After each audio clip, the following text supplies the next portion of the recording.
নমস্কার, বাংলা স্ফেয়ারের রাত্রি 9টায় আপনাদের স্বাগত জানাচ্ছি। দেখুন, আজকে সুপ্রিম কোর্টের শুনানিতে কে জিতলো কে হারলো সেই হাস্যকর আলোচনায় আমি পরে আসছি, কিন্তু সর্বাগ্রে বলি যে একটা রাজনৈতিক দল আগা পাঁচতলা একেবারে সর্বোচ্চ থেকে সর্বনিম্ন পর্যন্ত যে শুধুই মিথ্যেবাদিতে ভর্তি হয়ে থাকে, এটা তৃণমূল কংগ্রেসকে না দেখলে আমি কোনোদিন ভাবতেই পারতাম না। কেন বলছি কথা? কেননা কাদের মিথ্যাশ্রী হিসেবে তালিকাভুক্ত করা যায়, আমি প্রথমে সেই চেষ্টা করছি। প্রথমেই আমি বলবো, 1 নম্বর মিথ্যেবাদীর নাম হচ্ছে কল্যাণ বন্দ্যোপাধ্যায়। তিনি আজকে সুপ্রিম কোর্টে দাঁড়িয়ে বলেছেন, এবং আমি যেহেতু পুরোটা শুনেছি এবং আমার কাছে রেকর্ডিংও আছে, তিনি বললেন যে হুজুর, এই যে অ্যাডজুডিকেশন প্রসেসে যারা বাদ যাবেন তারা অ্যাপিল করবেন কোথায়? সিইও, অর্থাৎ এই রাজ্যের সিইও নাকি একটা নির্দেশ জারি করেছেন, যেখানে তিনি বলেছেন যে অ্যাডজুডিকেশন প্রসেসে বাদ যাওয়া লোকেদের সমস্ত রেফারেন্স তার কাছে পাঠাতে হবে অ্যাজ অ্যান অ্যাপিল কোর্ট। দেখুন, এই ধরনের কোনো বিজ্ঞপ্তি বা নির্দেশনামা আমাদের সিইও কখনো দেননি, দেওয়ার কোনো প্রশ্নই নেই। তার কারণ এর আগের দিনই সুপ্রিম কোর্ট তাদের অর্ডারে বলে দিয়েছিলেন যে এই জুডিশিয়াল অফিসারদের সিদ্ধান্তের উপর অ্যাডমিনিস্ট্রেশন অথবা সিভিল সাইডের কেউ কোনো রকম খবরদারি করতে পারবেন না। আমি কল্যাণ বন্দ্যোপাধ্যায়কে চ্যালেঞ্জ করছি যে তার যদি ক্ষমতা থাকে, তিনি সিইও যে এই মর্মে একটা নির্দেশ দিয়েছেন সেটা জনসমক্ষে আনুন।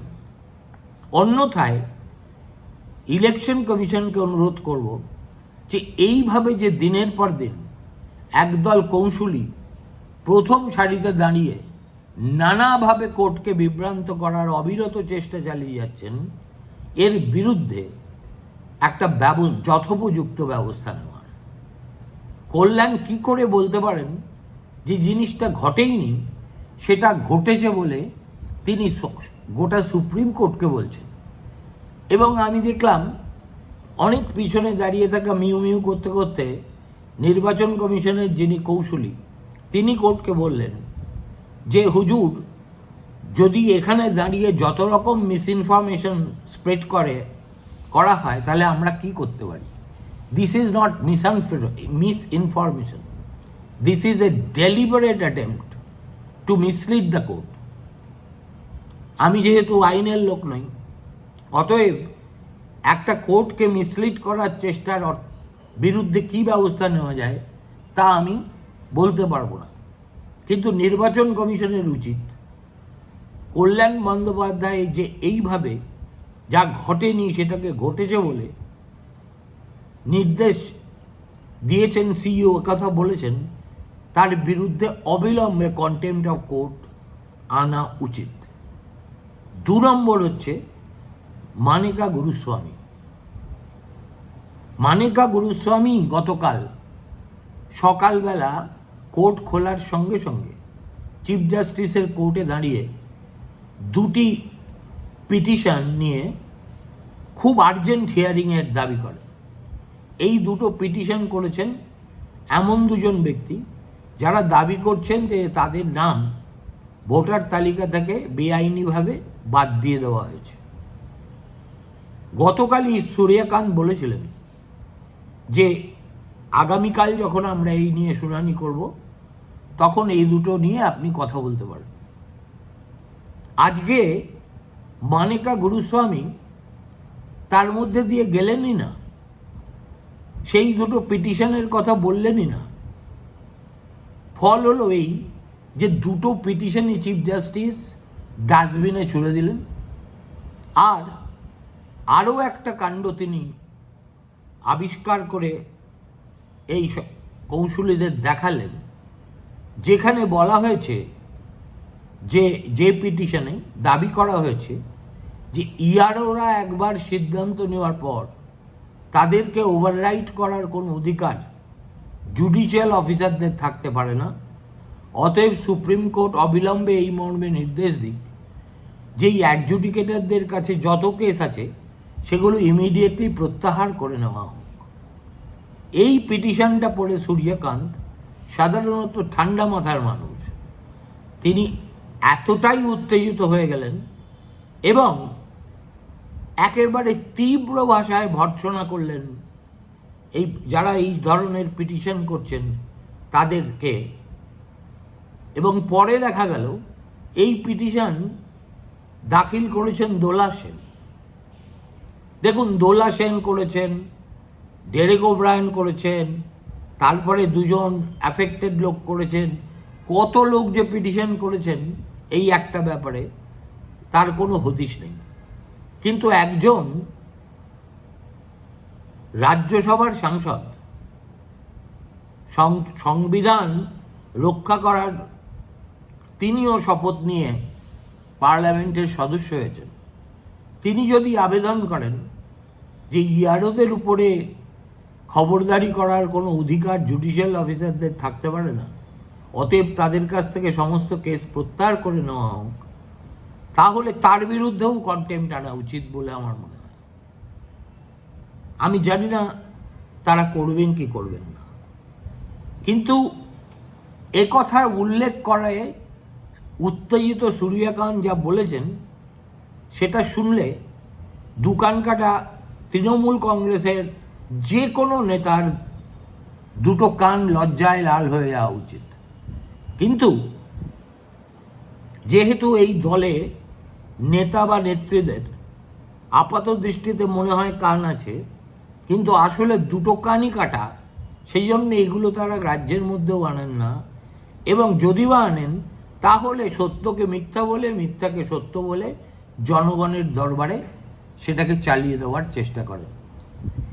যে মুহূর্তে এই প্রশ্নটা এসেছে তখন তিনি বলেন যে, সূর্যকান্ত বলেন, আমাদের কাছে পিটিশন দাখিল করা হয়েছে জুডিশিয়াল অফিসারদের যোগ্যতার প্রশ্ন তুলে, এবং যাদেরকে আমরা এই সুপ্রিম কোর্ট অফ ইন্ডিয়া নিয়োগ করেছি। আপনারা যদি মনে করেন যে আমরা আমাদের নিযুক্ত অফিসারদের বিরুদ্ধে কোনো রকম মন্তব্য করব, তাহলে আপনারা মূর্খের স্বর্গে বাস করছেন। আমরা তো সে কাজ করবই না। On the contrary, we will stand by our judicial officers. এবং তারপরেই তিনি একটা খুব গুরুত্বপূর্ণ প্যারাগ্রাফ বলেন। শুনতে শুনতে আমারই লজ্জা লাগছিল, আমি জানি না ওখানে উপস্থিত লোকজনের কিছু লাগছিল কিনা। তিনি বলেন, নাও দ্য গেম বিগিনস, এবার আপনাদের খেলা শুরু হলো। We knew you people will run away when judicial officers are appointed. আমরা জানতাম যে মুহূর্তে আমরা বিচারকদের হাতে এই দায়িত্ব তুলে দেব, আপনারা পালিয়ে যাওয়ার জায়গা খুঁজে পাবেন না। হাইকোর্টের chief justice has told us যে 10 লক্ষ কেস ইতিমধ্যেই ডিসাইডেড হয়ে গেছে। আজকে সকালেই এই মর্মে তিনি আমাদের চিঠি লিখেছেন। সুতরাং আপনাদের application is premature and it shows as if you don't have trust. How do you dare such applications are filed? No one should dare question the judicial officers. এবং তখন কল্যাণ বন্দ্যোপাধ্যায় বলছেন, স্যার আমি তো এই পিটিশন জমা দিইনি। মানিকা গুরুস্বামী, যিনি গতকালই দাঁড়িয়ে দুজন ইল্লিগালি এক্সক্লুডেড হওয়া ভোটারের পক্ষে সওয়াল করছেন, তিনি বলছেন আমিও জানি না। গোপাল সুব্রমণিয়ান, তিনি এ ব্যাপারে কোনো মন্তব্যই করেননি। তাহলে ভূতে কি এটা লিখে সুপ্রিম কোর্টকে দিল? আজকে অবশ্য কপিল বাবা আর অভিষেক মৌনি ছিলেন না, কিন্তু এরা তিনজন ছিলেন। এবং আশ্চর্যের বিষয়, এই তিনজন কৌশলীর একজনও ওনাপ করলেন না যে এই পিটিশনটা কে দিয়েছেন। শেষ পর্যন্ত সূর্যকান্ত নিজে ছাড়ার পাত্র নন, তিনি ফাইল ডেকে পাঠিয়ে দেখলেন যে এটা দোলা সেনের করা পিটিশন। এখন এই মামলায় কে যে কার হয়ে শুনানি করছে সেটা বোঝা খুব কঠিন। কেননা আমরা যেটা প্রতিদিন দেখতে পাই সেটা হলো যে এই রাজ্য সরকারের কৌশলীরা তারা একেবারে শুরু থেকেই প্রথম সারিতে দাঁড়িয়ে এমন একটা পরিস্থিতির সৃষ্টি করেন যেখানে কে কার হয়ে আর্গুমেন্ট করছেন সেটা বোঝাই যায় না। সে যাই হোক, এখন এই কথা বলে চিফ জাস্টিস সঙ্গে সঙ্গে জুড়ে দেন, a stage has come where we are doubting both the sides. We are doubting the bona fides of both sides. এটা নাকি বিরাট জয়। সুপ্রিম কোর্ট বলছে আমরা এমন একটা স্টেজে এই মামলাটা এসে গেছে যে আমরা এখন উভয় পক্ষেরই সদিচ্ছা এবং সততা নিয়ে প্রশ্ন তুলতে শুরু করে দিয়েছি। আর শ্রীমতী ভয়ঙ্করী বলছেন জয়, শ্রীমান ভয়ঙ্কর গলা উঁচিয়ে বলছেন বিরাট জয় হয়েছে। সেটা যে কত বড় মূর্খের প্রলাপ তার মধ্যে আমি পরে আসছি। এখন আজকে এই যে এসআইআর সংক্রান্ত হিয়ারিং হলো, তাতে হলোটা কি? তাতে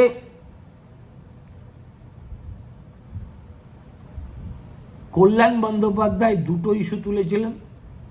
একটা হচ্ছে অ্যাপিল কাদের কাছে করবে, সিইও বলেছেন তার কাছে পাঠাতে হবে।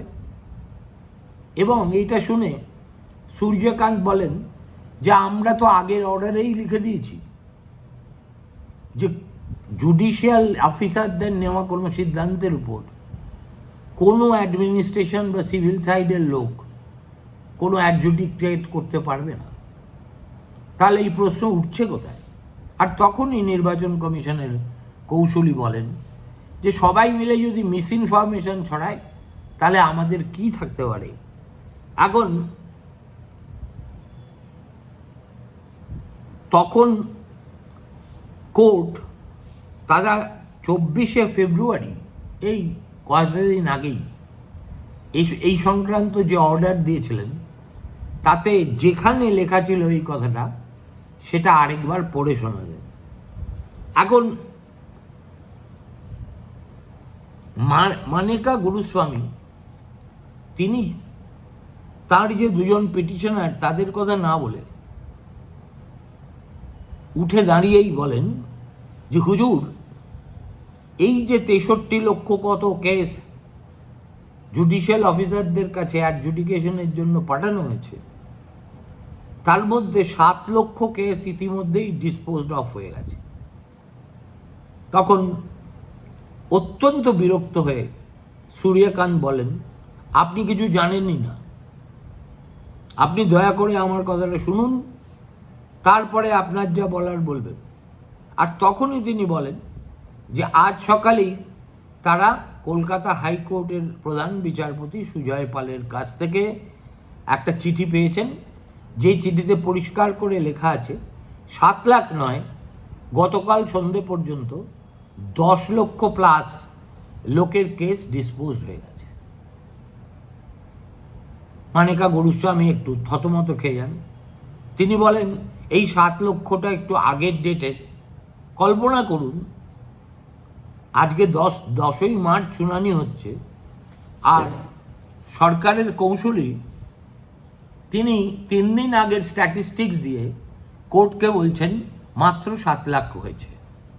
আসলে তিনি বোঝাতে চাইছেন, এবং সেটাই বললেন বারবার, যে এইভাবে যদি চলে তাহলে তো সবার কেস নিষ্পত্তি হতে হতে বহু সময় লেগে যাবে। হুজুর, আমরা যেটা চাই সেটা হচ্ছে নির্বাচনটা যেন সময় মতো সাঙ্গ হয়ে যায়।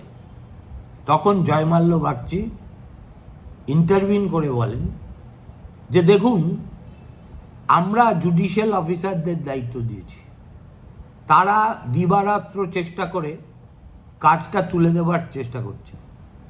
তাদের বোনাফাইডি, তাদের যোগ্যতা নিয়ে যেমন আপনাদের কারো প্রশ্ন তোলার অধিকার নেই, তেমনি আমরা যদি সেরকম একটা পরিস্থিতির সৃষ্টি হয়, যখন দেখা যাবে যে কয়েক লক্ষ লোকের নামের অ্যাডজুডিকেশন প্রসেস শেষ হয়নি, ইনক্লুডিং অ্যাডজুডিকেশন অ্যান্ড ট্রাইব্যুনাল, তখন আমরা ভেবে দেখব আপনারা এত আগে থেকে এই উদ্বেগ প্রকাশ করছেন কেন। আর গোপাল সুব্রমণিয়াম তিনি একমাত্র একটা খাঁটি কথা বলেছেন। তিনি বলেছেন যে আমরা শুনেছি এই 10 লাখের মধ্যে 4 লাখ ইতিমধ্যেই ডিসমিস হয়ে গেছে, এবং এই স্ট্যাটিস্টিক্সটা অক্ষরে অক্ষরে সত্য। 10 লাখ লোকের ডিসপোজাল হয়েছে বটে, কিন্তু 4 লাখ তার মধ্যে থেকে জালি প্রমাণিত হয়ে জুডিশিয়াল অফিসাররা ভোটার লিস্ট থেকে বার করে দিয়েছে। প্রত্যেকেই নাকি বৈধ, সবাই বৈধ, মৃত ভোটারও বৈধ, স্থানান্তরিত ভোটার বৈধ, যাদের খোঁজ পাওয়া যায়নি তারাও বৈধ। মুখ্যমন্ত্রী তার তৈরি যে ভোটার লিস্ট, যে ভোটার লিস্টের উপর নির্ভর করে তিনি গত নির্বাচন জিতেছিলেন, ধরেই নিয়েছিলেন তাতে কোনো রদবদল হবে না। যেই মুহূর্তে সুব্রমণিয়াম বললেন যে 4 লাখ এর থেকে বাদ গেছে, সঙ্গে সঙ্গে সূর্যকান্ত বললেন that is why the SIR, that is why the SIR, সেই কারণেই তো এসআইআর হচ্ছে। এরপরে আর তেমন কিছু হয়নি। যেটা হয়েছে সেটা হচ্ছে অ্যাপেলেট ট্রাইব্যুনাল গঠনের জন্য সমস্ত দায়িত্বটা এ ব্যাপারে, অর্থাৎ সাপ্লিমেন্টারি লিস্ট বলুন, কবে কখন প্রকাশিত হবে, নির্বাচন কমিশনের সঙ্গে কথা বলে সেটা চূড়ান্ত করার দায়িত্ব পেয়েছেন কলকাতা হাইকোর্টের চিফ জাস্টিস, এবং তিনি তার চিঠিতে জানিয়েছেন যে 700 জন জুডিশিয়াল অফিসারের log in password already created হয়ে গেছে, তারা প্রত্যেকেই কাজ করতে শুরু করে দিয়েছে। কিন্তু কোনো কোনো ক্ষেত্রে নির্বাচন কমিশনের যে সিস্টেম, তাতে এমন সব গ্লিচেস দেখা যাচ্ছে যে কোনো কোনো জুডিশিয়াল অফিসার কাজ করতে তাদের অসুবিধা হচ্ছে। সঙ্গে সঙ্গে আজকের যে অর্ডার, তাতে বলে দেওয়া হয় নির্বাচন কমিশনকে এটা আপনাদের এক্ষুনি অ্যাড্রেস করতে হবে, এবং নির্বাচন কমিশনের কৌশলী সঙ্গে সঙ্গে সেই প্রতিশ্রুতিও দেন। এছাড়া যেটা রয়েছে যে প্রাক্তন প্রধান বিচারপতি এবং বিচারপতিদের অনারারিয়াম কী হবে, সেটাও ঠিক করবেন আমাদের কলকাতা হাইকোর্টের chief justice in consultation with the ECI. এই হলো সারমর্ম।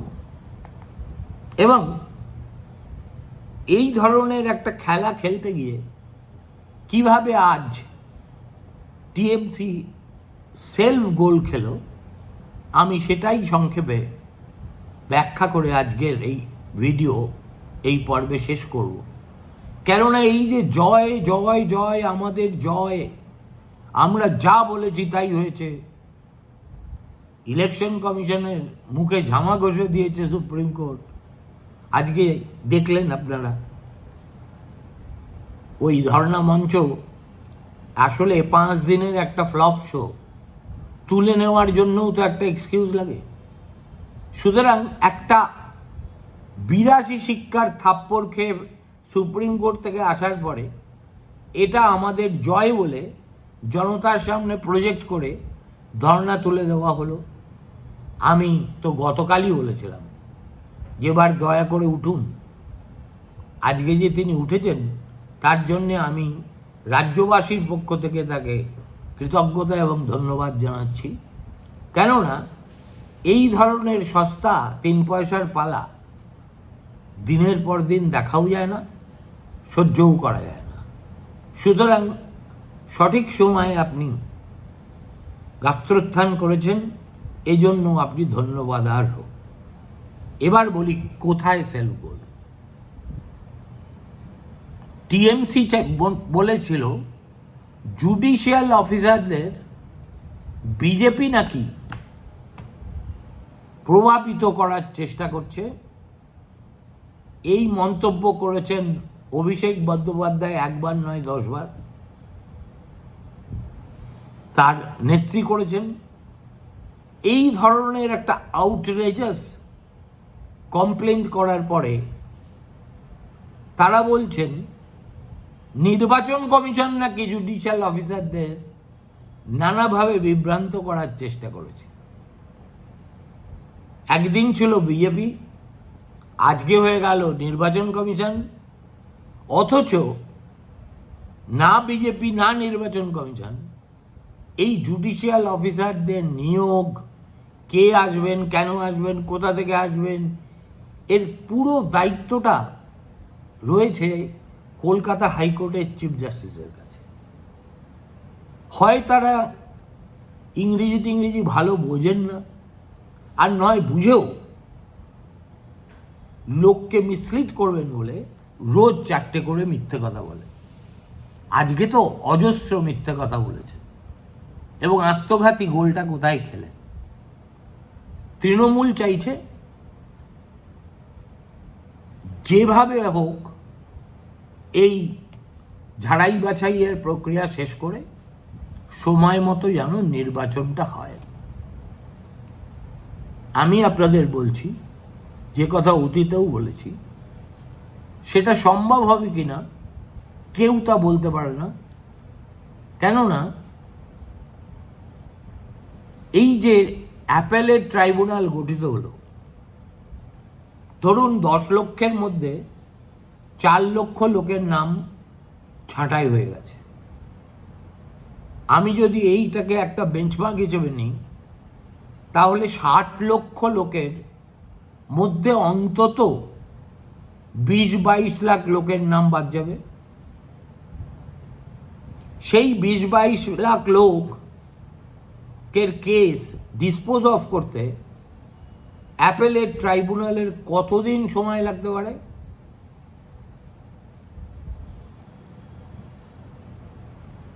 প্রথমে প্রাক্তন চিফ জাস্টিস খুঁজতে হবে।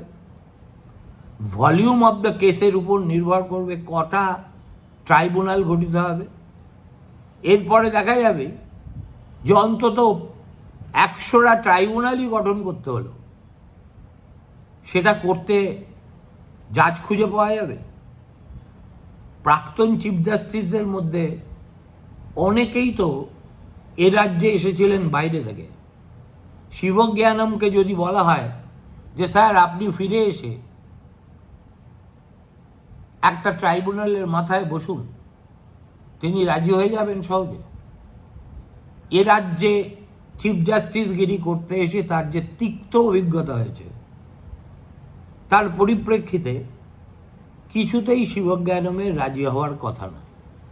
তার মানে জুডিশিয়াল অফিসারদের সিদ্ধান্তটাকে চূড়ান্ত হিসেবে গ্রহণ করলে, যদি বা ঠিক সময়ে ভোটের সম্ভাবনা থাকত, অ্যাপেলেট ট্রাইব্যুনালের গল্প গাইতে গিয়ে এবং কোর্টের কাছে অ্যাপিল করার অধিকারের কথা বারবার বলে তারা কিন্তু এই ভোটার তালিকার সংশোধনের প্রক্রিয়াটাকে একদম বিষ বাউ জলে ঠেলে দিয়েছে। যে কথাটা আমি বলার চেষ্টা করছি সেটা হলো, দেখুন নির্বাচন কমিশনের রুল বুকে অনেক কথা লেখা আছে। আজকে সুপ্রিম কোর্ট যেটা বারবার করে বলেছে যে ভোটের আগের দিন পর্যন্ত কোনো বোনাফাইডি ভোটার যদি মনে করে যে তাকে অন্যায়ভাবে বাদ দেওয়া হয়েছে, তাহলে তিনি ফর্ম 6 ফিল আপ করে পরের দিন ভোট দিতে পারেন, এও বাহ্য।